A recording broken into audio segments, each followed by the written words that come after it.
অন্যায় দেখেছো যুবক ভাইরা, তুমি মনে করেছো দরজা বন্ধ করে দিয়েছো, তোমার বাবা তোমার পাশে নাই, তোমার মা তোমার পাশে নাই, কেউই তোমার পাশে নাই, কিন্তু তুমি দরজা বন্ধ দিয়ে কি করতেছো, কি দেখতেছো? তোমার চোখ কাল কিয়ামতের ময়দানে আল্লাহর দরবারে সাক্ষী দিবে। সাক্ষী তো বানায় ফেলছে। কিনতে পারবেন চোখকে আপনি টাকা দিয়ে? এরপরে আপনি কান দিয়ে, এই কান আপনার সাক্ষ্য দিবে, আর কান বলবে রব্বুল আলামিন কোরআনের কথা শুনে নাই, ইসলামের কথা শুনে নাই, অন্যায় অশ্লীল জিনিসগুলা শুনেছে, কেউ জানে নাই। বাবা মনে করেছে ছেলে তো পড়তেছে, মা মনে করতেছে সন্তান পড়তেছে, কিন্তু কানের ভিতরে সে কি ঢুকিয়ে দিয়ে, হেডফোন ঢুকিয়ে দিয়ে কি শুনতেছে আল্লাহ আর সে ভালো জানেন। কিন্তু এই কান কাল কিয়ামতের ময়দানে জবান বন্ধ করে দেওয়ার পরে এই কান সাক্ষ্য দিবে। এই কান দিয়ে তো সে অন্যায় জিনিস, হিন্দি ফিল্ম, এই সেই বিভিন্ন গান শুনেছে। আল্লাহর দরবারে এই কানতে কোনোভাবে মিথ্যা কথা বলবে না। ونعوذ بالله من شرور أنفسنا ومن سيئات أعمالنا من يهده الله فلا مضل له ومن يضلله فلا هادي له ونشهد أن لا إله إلا الله وحده لا شريك له ونشهد أن سيدنا وسندنا وحبيبنا ومولانا محمدا عبده ورسوله الذي أرسله الله تعالى بالحق بشيرا ونذيرا وداعيا إلى الله بإذنه وسراجا منيرا. فقد قال الله تبارك وتعالى في كلامه المجيد وفرقانه الحميد: أعوذ بالله من الشيطان الرجيم. بسم الله الرحمن الرحيم. إن الله وملائكته يصلون على النبي يا أيها الذين آمنوا صلوا عليه وسلموا تسليما. صلى الله على سيدنا محمد وآله وأصحابه وسلم. بلغ العلا بكماله كشف الدجى بجماله حصنت جميع خصاله. صلوا عليه وآله. بلغ العلا بكماله كشف الدجى بجماله حصنت جميع خصاله. هو الحبيب الذي ترجى شفاعته لكل هول من الأخوال مقتحم. بلغ العلا بكماله كشف الدجى بجماله حصنت جميع خصاله. صلوا عليه وآله. মুআজ্জাজ মুহতারাম হযরত মুসল্লিয়ান کرام, দিগর মুরব্বিয়ান আযম, মহান আল্লাহ রাব্বুল ইজ্জত ওয়াল জালালের দরবারে অসংখ্য অগণিত শুকরিয়া আদায় করছি যে আল্লাহ পাক সুবহানাহু ওয়া তাআলা আমাদের সকলকে অত্যন্ত দয়া করে, মায়া করে, মেহেরবানি করে গত জুমার ন্যায় আজ পবিত্র জুমার মসজিদে উপস্থিত হওয়ার তৌফিক এনায়েত করেছেন। এজন্য সকলেই অন্তরের অন্তঃস্থল থেকে শ্রদ্ধা জড়িত কণ্ঠে সে রব্বুল ইজ্জত ওয়াল জালালের দরবারে কালিমাতুশ শুকর আদায় করি, সকলেই উচ্চ আওয়াজ উচ্চারণ করি আলহামদুলিল্লাহ। আমাদের জীবন থেকে একটি একটি দিন, একটি একটি সময়, সেকেন্ড, মিনিট, ঘন্টা, মাস পার হয়ে, বছর পার হয়ে আরবি 1446 হিজরি সন আমাদের মাঝ থেকে বিদায় নিয়ে যাচ্ছে। আজ পবিত্র জিলহজ মাসের 23শে জিলহজ, 1446 হিজরি সনের 23শে জিলহজ। হয়তোবা সম্ভবত আজকেই 1446 হিজরি সনের শেষ জুমা হতে পারে। তো আমার আপনার জীবন থেকে একটি আরবি বর্ষ চলে যাচ্ছে, আরবি হিজরি সন চলে যাচ্ছে।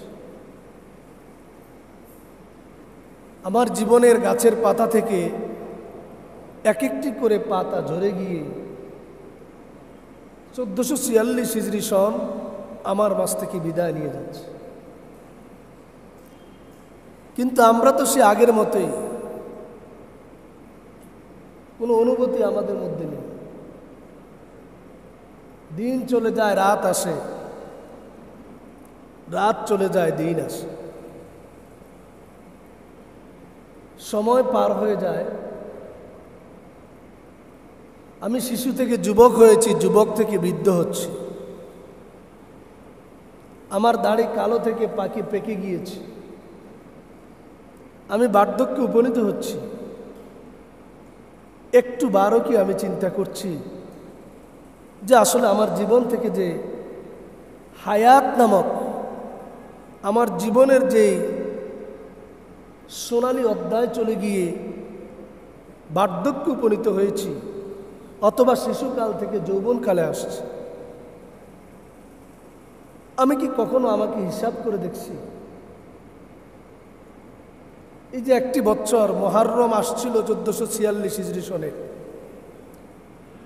সেই মুহররম, সফর, রবিউল আউয়াল, রবিউল সানি, জুমাদাল উলা, জুমাদাল উখরা, রজব, শাবান, রমজান, শাওয়াল, জিলকআদা, জিলহজ্জা, 12টা মাস চলে গেল চোখের পলকে। ভাবতেও পারি নাই, চোখের পলক,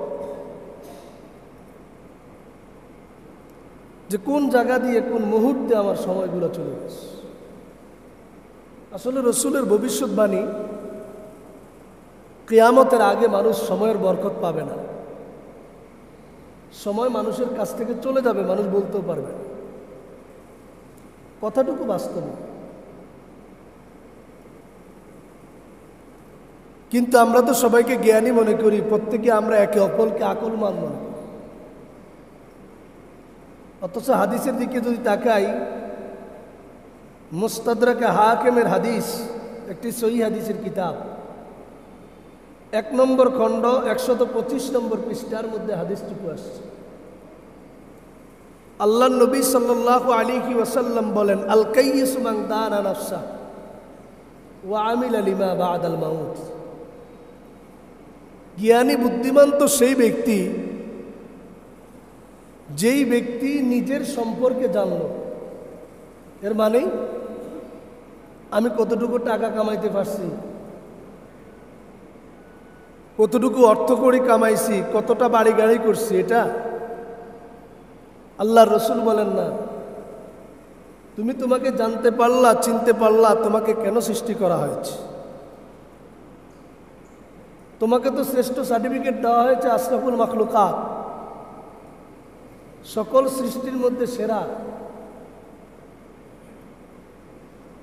ফেরেশতাদের উপরও আমাদেরকে মর্যাদা দেওয়া হয়েছে, সকল সৃষ্টির উপর আমাদের মর্যাদা বেশি। কেন দেওয়া হয়েছে? এই সম্পর্কে আমাকে জানতে হবে, প্রশ্ন করতে হবে।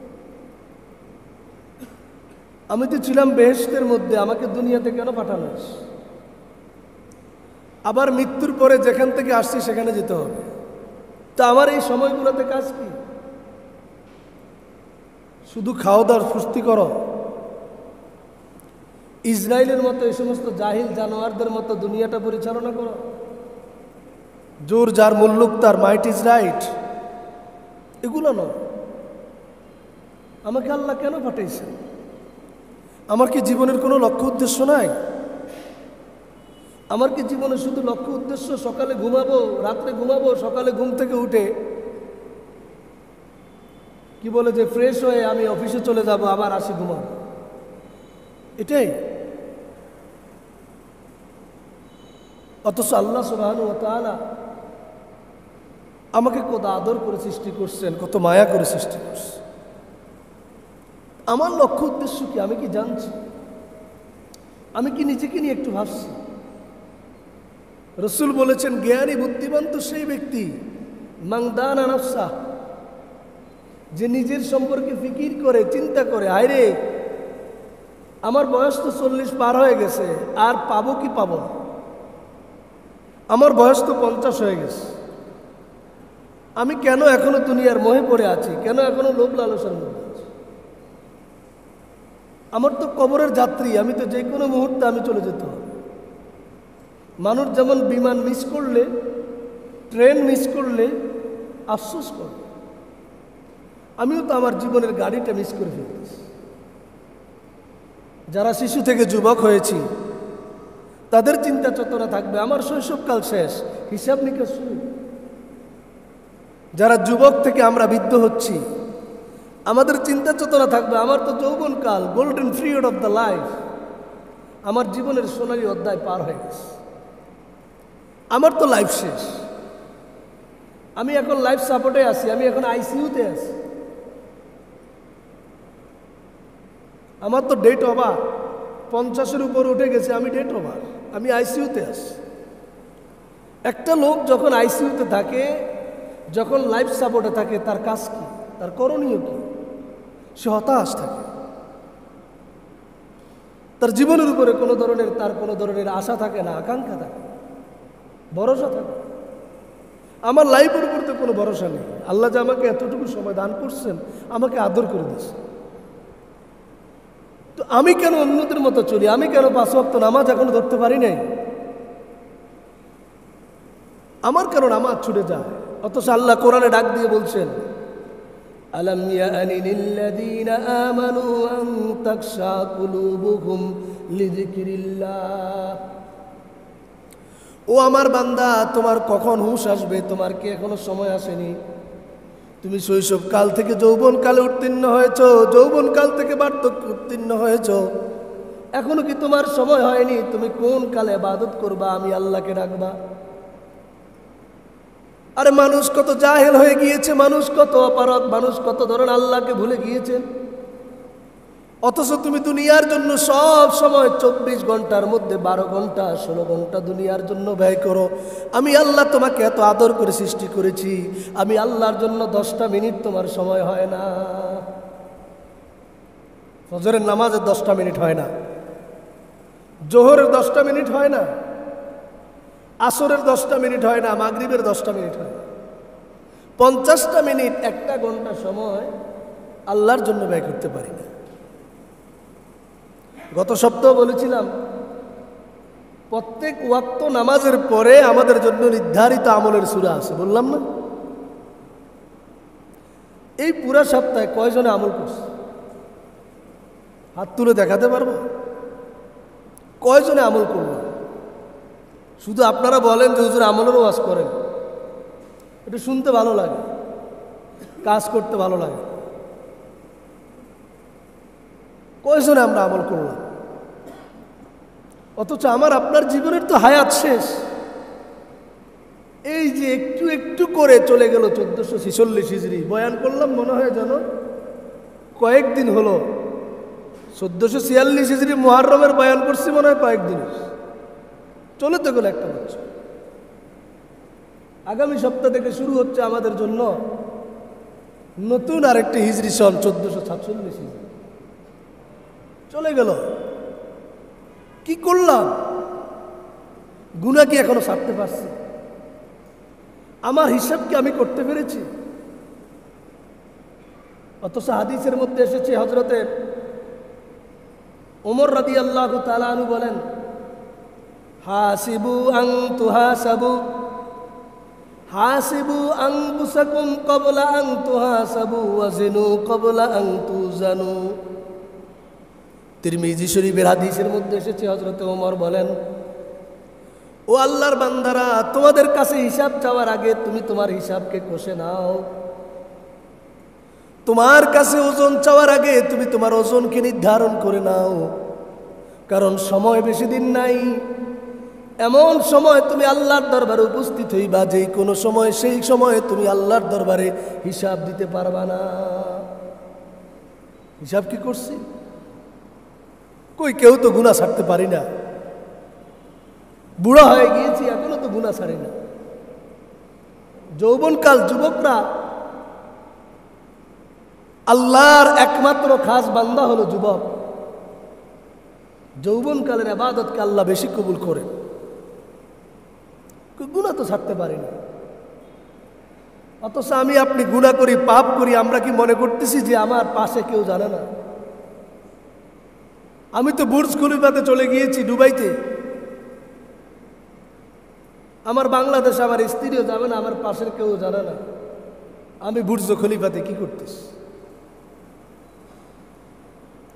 কিন্তু আপনি যেখানে যে সময় পাপ করেন, এই পাপের সাক্ষী তো আল্লাহর রসুলের হাদিস এবং কোরআনের আয়াত মতে 8টা জিনিস পাপের সাক্ষী হয়ে থাকে। কয়টা জিনিস? আমার সাথে আজকে কথা বলবেন আপনারা। বৎসরের একটি বিদায় লগ্নে আমার আপনার কাজ কি? আল্লাহ ডাক দিয়ে বলতেছেন, বান্দারে তুই তো শৈশব থেকে যৌবনকালে উত্তীর্ণ হয়েছিস, এখনো কি গুনাহ ছাড়তে পারিস না?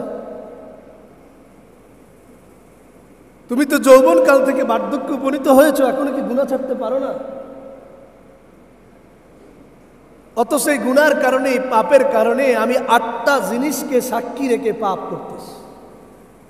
কয়টা জিনিস? আপনারাই বলেন, যদি সাক্ষ্য প্রমাণ মিলে আসামির কোনো রেহাই আছে? আছে? কোনো রেহাই নেই। আল্লাহর আদালতে কোনো ধরনের রেহাই নেই, মানুষের আদালতে তো রেহাই নেই।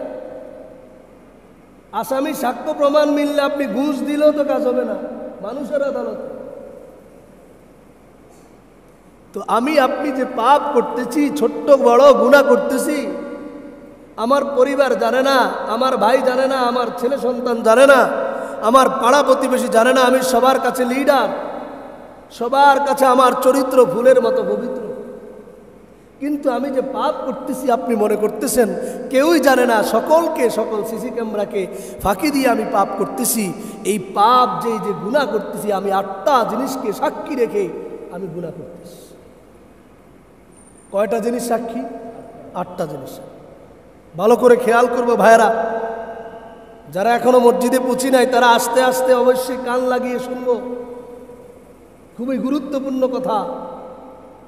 আমি যদি আমার হিসাব করতে না পারি, আল্লাহ বলবেন তুই তোর হিসাব করে আসিস নাই, আমার কিচ্ছু করার নেই। হুঁশ থাকতে হিসাব করতে হবে। হুঁশ চলে গেলে আমার আপনার হিসাব করে কোনো লাভ হবে না। দৌড় দিয়ে আসলেন খতিব সাহেব, হুজুর আমার আব্বা জান ইন্তেকাল করতেছেন, একটু তওবা পড়ান। আপনার আব্বার তো হুঁশ নাই, খতিব সাহেব কি তওবা পড়াবে? খতিব সাহেব বলবে, বলে লা ইলাহা ইল্লাল্লাহ, তার মুখ দিয়ে তো কিচ্ছুই বাইর হবে না। হুজুরকে বাটি খাওয়াইলেও কোনো কাজ হবে না। হুঁশ থাকতে আমাদের কাজ করতে হবে। বেহুশ হয়ে গেলে তো আমার উপরে নামাজও ওয়াজিব না। কি ভাই, নামাজ ফরজ? একজন মানুষ যদি বেহুশ হয় তার উপরে নামাজ ফরজ। যার হুঁশ আসে তার উপরে কি নামাজ? এই জন্য হুঁশ থাকতে আমরা সচেতন হতে হবে।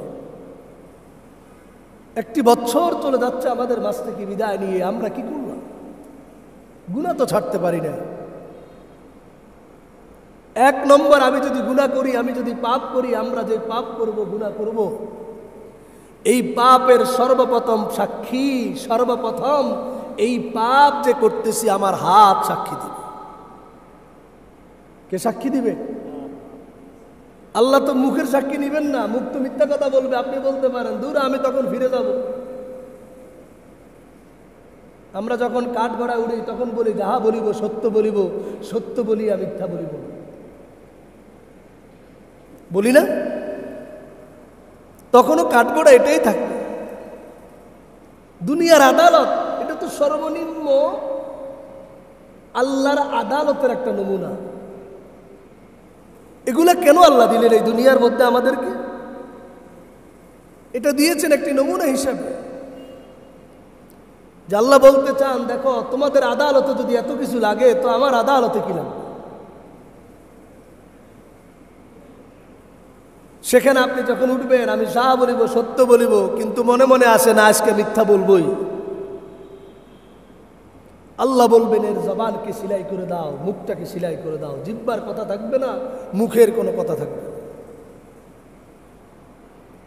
এটা আমার কথা নয়, আপনার কথা নয়, কোনো মানুষের শোনা কথা নয়।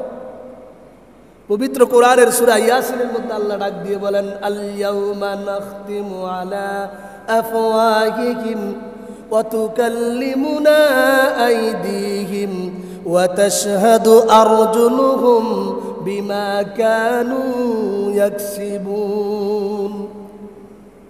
আমার আল্লাহ রাব্বুল আলামিন বলেন, হাসরের ময়দানে যাহা বলিব সত্য বলিও, সত্য বলিয়া মিথ্যা বলিব না। এই কথা বলে ওঠার পরে বান্দার চেহারার দিকে আল্লাহ রাব্বুল আলামিন তাকিয়ে দেখবেন না, মনে হয় মিথ্যা কথা বলতে পারে। এই জন্য ফেরেশতাদের মাধ্যমে আল্লাহ রাব্বুল আলামিন তার কথা বলার যেই শক্তি আছে, এই শক্তিকে আল্লাহ কেড়ে নিয়ে যাবেন এবং তার মুখকে সিলাই করে দিয়ে পুরা অঙ্গ পতঙ্গকে আল্লাহ পাক জবান খুলে দিবেন। তখন আপনার হাত বলতে থাকবে, আল-ইয়াউমা নাখতিমু আলা আফওয়াহিহিম। জবান বন্ধ হয়ে যাওয়ার পরে হাত দাঁড়িয়ে বলবে যে আল্লাহ, এই হাত দিয়ে টাকা ঘুষ নিয়েছে। ঘুষ খাওয়া এটা কি গুনাহ না সওয়াব? সবাই বলেন না তো, গুনাহ না সওয়াব? গুনাহ। সুদ খাওয়া গুনাহ না সওয়াব? পাপ, মহাপাপ। এটা হাত দিয়ে নিয়েছেন, কলমের খোসায় দিয়েছেন। তখন এই হাত বলবে যে আল্লাহ, আমার এই হাত দিয়ে সে ঘুষ খেয়েছে। উপায় আছে কোনো? হাতের সাক্ষী পাওয়ার পরে যখন জবানবন্দি হবে, এরপরে আবার আপনার পা সাক্ষী দেওয়া শুরু করবে রব্বুল আলামিন। এই লোকটি গুনাহ করেছে, আবার এই পা দিয়ে অমুক জায়গায় অমুক জায়গায় অমুক জায়গায় গিয়েছে। যখন নাকি হাত পা সাক্ষ্য দিবে, এরপরে আপনার চোখগুলা সাক্ষী দিবে। এই চোখ সাক্ষী দিয়ে বলবে যে আল্লাহ, এই চোখ দিয়ে অমুক অমুক জায়গার মধ্যে গুনাহ করার জিনিস দেখেছে, এই চোখ দিয়ে অশ্লীল জিনিস দেখেছে, অন্যায় দেখেছে। ও যুবক ভাইরা, তুমি মনে করেছো দরজা বন্ধ করে দিয়েছো, তোমার বাবা তোমার পাশে নাই, তোমার মা তোমার পাশে নাই, কেউই তোমার পাশে নাই, কিন্তু তুমি দরজা বন্ধ দিয়ে কি করতেছো, কি দেখতেছো? তোমার চোখ কাল কিয়ামতের ময়দানে আল্লাহর দরবারে সাক্ষী দিবে। সাক্ষী তো বানায় ফেলছে। কিনতে পারবেন চোখকে আপনি টাকা দিয়ে? এরপরে আপনি কান দিয়ে, এই কান আপনার সাক্ষ্য দিবে।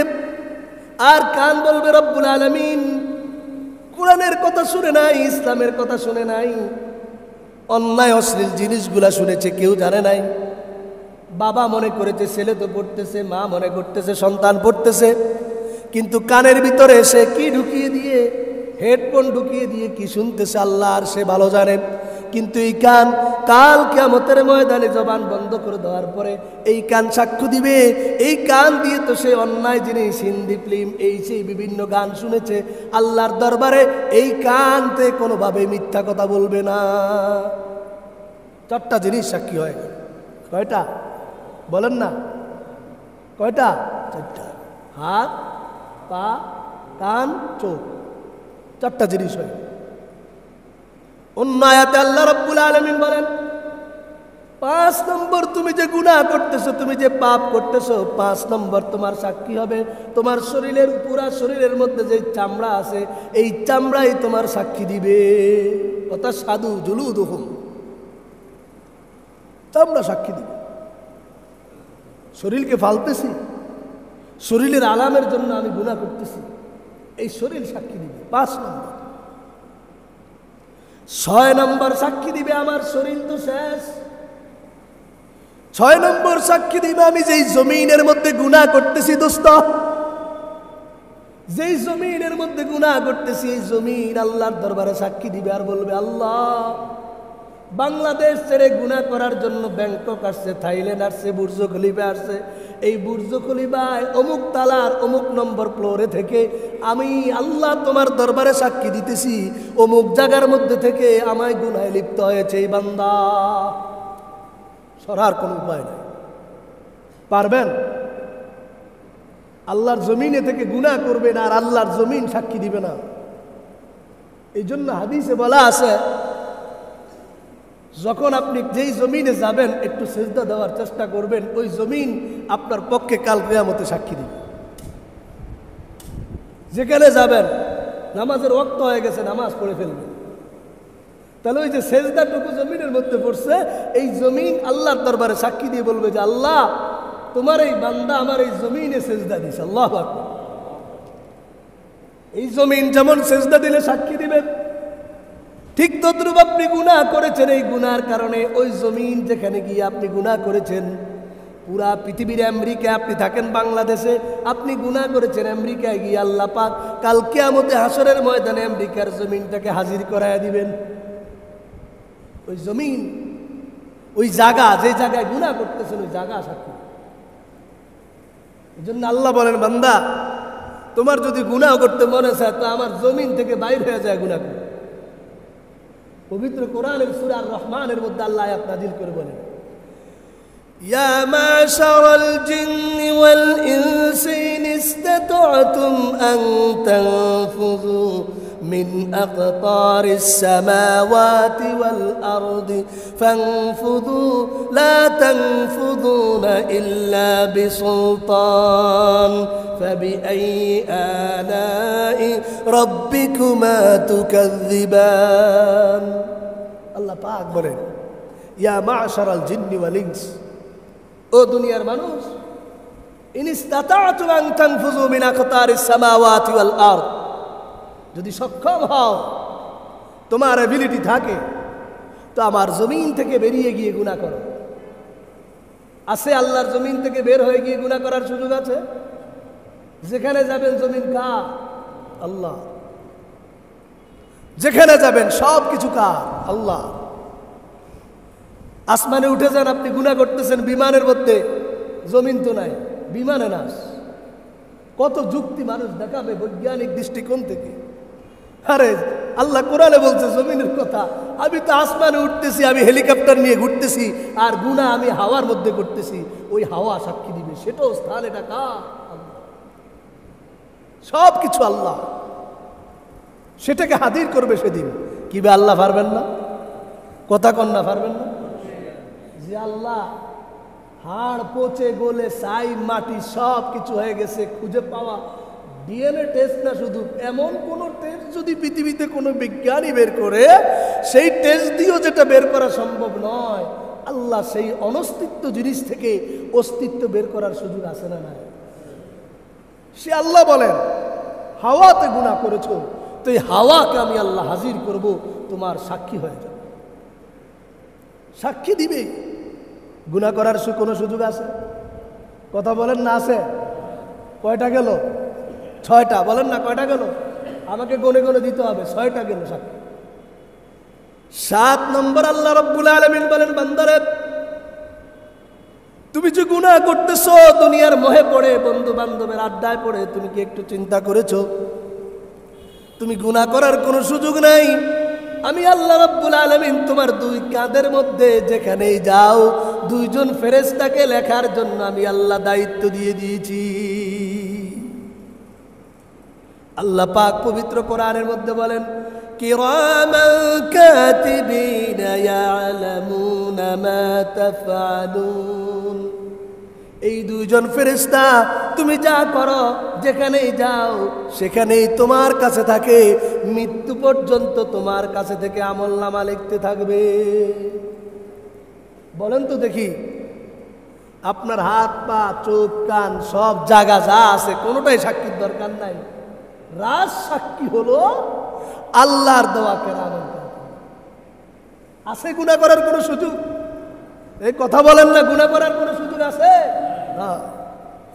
রাজ সাক্ষী, ইয়ালামুনা মা তাফআলুন, যা করে সব জানে, সব লেখে, একটা জিনিসও লেখার বাহিরে না। এরা কোনোদিন ঘুষ খায় না, উনারা কোনোদিন কারো প্ররোচনায় পরিচিত না, কারো রক্তচক্ষুকে ভয় করে না, উনাদের কোনোদিন কাউকে ভয় নাই। আল্লাহ যা বলেছেন তাই করবে। আমি যে বলতেছি কথাগুলা আমার এটাও লিখতেছি, আমি কি বলতেছি অক্ষরে অক্ষরে লিখতেছি। এই 7 নম্বর সাক্ষী কিরামান কাতিবিন। 8 নম্বর সাক্ষীর কথা আল্লাহ রাব্বুল আলামিন পবিত্র কোরআনের 16 নম্বর পারার সূরা কাহাফের মধ্যে আয়াত নাজিল করে দিয়ে বলেন, আর কোন সাক্ষীর প্রয়োজন নাই, তোমার সমস্ত 7টা সাক্ষীর মাধ্যমে যেই চার্জশিট গঠন করা হয়েছে, এই চার্জশিট গঠনের মাধ্যমে আমি আল্লাহর দরবারে একেবারেই 100% ওকে একটি চার্জশিট আমলনামা এসেছে। দুনিয়ার হিসাব দিয়ে আমরা একটু বুঝি, মামলা পরিচালনা করতে গিয়ে তদন্ত আয়ু সব কিছু করে গঠন করে জজ সাহেবের কাছে পাঠান। জজ সাহেব চার্জশিট দেখেই বলে ফেলেন, কিচ্ছু চান না উকিলের যারাও শোনেন, যত বড় রাষ্ট্রীয় যত ব্যারিস্টার আর যত উকিল হোক না কেন, জজ সাহেব কারো কথা শুনেন না। 2 জনে ঝগড়া করতে করতে 10 জন 20 জন উকিল 2 পাশ থেকে হুলুস্থুল, পুরা কোর্ট গরম। জজ সাহেব কারো কথায় কর্ণপাত করেন না, তার চোখের সামনে চার্জশিট আছে, চার্জশিট দেখার পরে রায় দিয়ে দেয়। কিংবা এরকমই তো মনে। তো আল্লাহ রাব্বুল আলামিন বলেন, বান্দারে তোমার হাতের সাক্ষী নিয়ে আমি আল্লাহ সুন্দরভাবে চার্জশিট গঠন করেছি, পায়ের সাক্ষী নিয়ে চার্জশিট গঠন করেছি, চোখের সাক্ষী নিয়ে চার্জশিট গঠন করেছি, কানের সাক্ষী নিয়ে চার্জশিট গঠন করেছি, চামড়ার সাক্ষী নিয়ে চার্জশিট গঠন করেছি, যেই জমিনে গুনাহ করেছে ওই জমিনের সাক্ষী নিয়ে চার্জশিট গঠন করেছি, পাপটা কোন জায়গায় হয়েছে, অপরাধটা কোন জায়গায় হয়েছে শনাক্ত করা লাগে কি লাগে না, আল্লাহ পাক বলেন সেটাও আমি শনাক্ত করে চার্জশিট গঠন করেছি। শুধু তাই নয়, রাজ সাক্ষী কে কে দেখেছে, একেবারেই যাদের সাক্ষী মিথ্যা হতে পারে না, সেই সাক্ষী দিয়েও আমি আল্লাহ চার্জশিট গঠন করেছি। আমি আল্লাহর কাছে সরাসরি চার্জশিট এসেছে, পার পাওয়ার কোনো ধরনের সুযোগ নাই। আছে কয়টা সাক্ষী হয়ে গেল? 8টা। এই চার্জশিটটা যখন আল্লাহর দরবারে উপস্থিত করা হবে, আল্লাহ পাক পবিত্র কোরআনের মধ্যে আয়াত নাযিল করে দিয়ে বলেন, ওয়াবুজিআল কিতাবু ফাতারাল মুজরিমিনা মুশফিকিনা মিম্মা ফীহি ويقولون يا ويلتنا ما لهذا الكتاب لا يغادر صغيرة ولا كبيرة إلا أحصاها ووجدوا ما عملوا حاضرا ولا يظلم ربك أحدا. الله أكبر. الله পাক বলেন, ওয়াবুজিআল কিতাব, তোমার সামনে চার্জশিট রাখা হবে। কিতাবের অর্থ আজকে করতেছি চার্জশিট। চার্জশিটটা তোমার সামনে রাখা হবে, আমলনামা। সর্বপ্রথম উকিল সাহেব চার্জশিটটা অপরাধীকে দেখায় বলেন, আপনার চার্জশিটটা আপনি পড়েন তো, দেখেন কি লিখছে। আল্লাহ ডাক দিয়ে বলবেন, ইকরা কিতাবাকা কাফা বিনফসিকাল ইয়াওমা আলাইকা হাসিবা। তোমার চার্জশিট আমলনামা তুমি পড়ো, দেখো কোনো ভুল আছে কিনা। চার্জশিট পড়ার পরে দুনিয়ার মধ্যে না আমরা বলি পুলিশ ঘুষ খাইছে, আমার পক্ষে না যায় বিপক্ষে দিয়ে দিচ্ছে। কি ভাই, খায় কি খায় না? সাবধান সকল প্রশাসনের ভাইয়েরা, এখানে খেয়েছেন সেখানে খাওয়ার সুযোগ নেই। যা খেয়েছেন যা খেয়েছি এগুলো আল্লাহর দরবারে জমা দিতে হবে। খুব হুঁশিয়ার। আমি টাকা গাড়ি বাড়ি অর্থ করে সব বানাইলাম, জমা আল্লাহর দরবারে দিতে হবে। এই জন্য মানুষ যদি হালাল রুজি কামাই করে, আল্লাহ যদিও দেখা যায় তার জীবনের মধ্যে আইয়াসে জীবন করতে পারে না, কিন্তু আল্লাহ বরকত দিয়ে দেয়, সব দিকে দিয়ে বরকত দেয়। আল্লাহ ডাক দিয়ে বলেন, ইকরা কিতাবাক, যেই চার্জশিটটা তোমাকে দেওয়া হয়েছে তোমার 60 বছরের জীবনের, 40 বছরের জীবনের যেই চার্জশিট দেওয়া হয়েছে এই চার্জশিটটা পড়ো। কাফা বিনাফসিকাল ইয়াউমা আলাইকা হাসিবা। আমি আল্লাহ তোমার জীবনের জন্য যা যা তুমি করেছো তাই আমি আল্লাহ এখানে উল্লেখ করে দিয়েছি। ওজিয়াল কিতাব ফাতারাল মুজরিমিনা মুশফিকিনা মিম্মা ফি। যারা অপরাধী তারা দেখে ভীত সন্ত্রস্ত হয়ে আল্লাহু আকবার বলে চিৎকার করে উঠবে আর বলবে লা ইউগাদিরু সাগীরা ওয়ালা কাবীরা ইল্লা আহসাহা। এমন চার্জশিট তো পৃথিবীতে কোনোদিন দেখি নাই। ছোট্ট জিনিসও যেখানে ছাড়া হয় নাই, বড় জিনিসও ছাড়া হয় নাই। আরে আমি ওখানে গেছি, কে জানে? আমি তখন বলবো আমি ওখানে গেছি, জানে কি? ছোট্ট জিনিসটা ধরা খেয়ে গেল, বড় জিনিসও ধরা খেয়ে। লা ইউগাদিরু সাগীরা ওয়ালা কাবীরা ইল্লা আহসাহা। কোন জিনিস আল্লাহ বাদ দিবেন না, পুরা চার্জশিটে সব উঠে যাবে। ও ভাই, কাউকে অন্যায়ভাবে থাপ্পড় মেরেছেন, চার্জশিটে উঠে যাবে। অন্যায়ভাবে কারো উপর হামলা করেছেন, চার্জশিটে উঠে যাবে। অন্যায়ভাবে কারো জমি দখল করে খেয়েছেন, চার্জশিটে উঠে যাবে। কোনো ঠাঁই নাই, কোনো পরোয়া নাই। এখনো সময় আছে, এখনো সময় আছে। যাকে অন্যায়ভাবে থাপ্পড় মেরেছেন তার কাছে মাপ চান। মাপ চাওয়া ছাড়া আল্লাহ কোনোদিন চার্জশিট থেকে নাম কাটবেন। যার জমি দখল করেছেন, বোনের জমিদার নাই, ভাইয়ের জমিদার নাই, দখল করে খেয়েছেন, লামছাম দিয়ে বুঝ দিয়েছেন, এখনো সময় আছে, এখনো সময় আছে। এখন আপনার বুদ্ধি আছে, বিবেক আছে।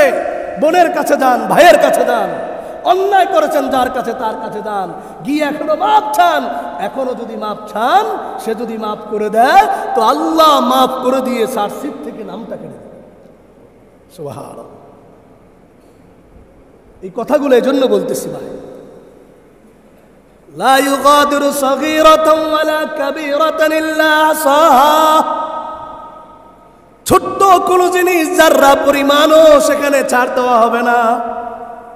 আল্লাহ রাব্বুল আলামিন এই আয়াতের তাফসীর আরেকটি সূরা দিয়ে বলেন, ইযা যুলজিলাতিল আরদু জিলজালাহা وأخرجت الأرض أثقالها وقال الإنسان ما لها يومئذ تحدث أخبارها بأن ربك أوحى لها يومئذ يصدر الناس أشتاتا ليروا أعمالهم فمن يعمل مثقال ذرة خيرا يره ومن يعمل مثقال ذرة شرا يره।